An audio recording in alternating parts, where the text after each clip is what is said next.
বন্ধুরা, আমি দারুণ স্বাদের ইলিশ মাছ রান্না করে দেখাচ্ছি। এই যে ইলিশ মাছ নুন হলুদ তেল মাখিয়ে আধ ঘন্টা রেখে দিয়েছিলাম। আর এখানে সর্ষে পোস্ত কাঁচা লঙ্কা বেটে রেখেছি। কড়ায় তেল দিয়েছি, এবার আমি চাপাবো। তেলটা গরম হয়েছে, শুকনো লঙ্কা একটু ফোড়ন দিলাম, কালো জিরে দিলাম,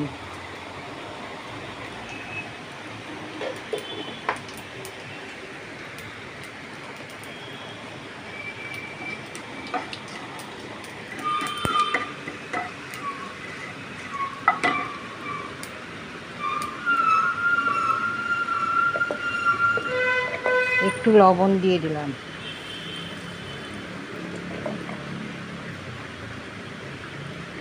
বন্ধুরা, ঢাকাটা খুললাম।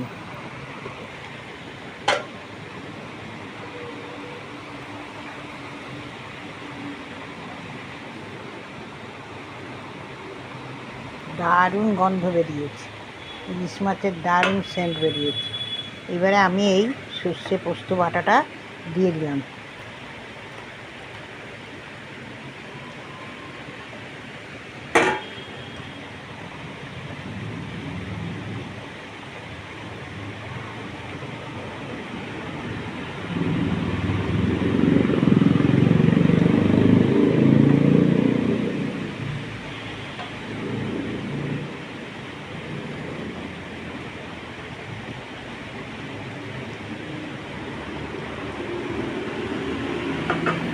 চেরা লঙ্কাটা দিয়ে দিলাম।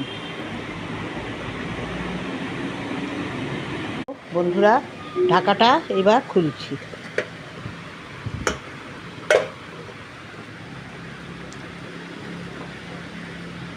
দেখুন হয়ে গেছে একদম।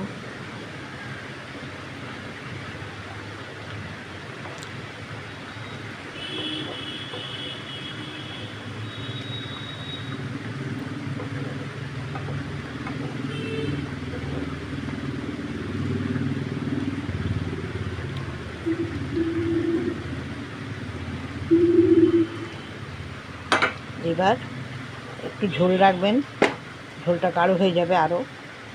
এবারে একটু সর্ষের তেল ছড়িয়ে দেবেন, 2 চামচ মতন তেল, 2-3 চামচ তেল ছড়িয়ে দিলাম।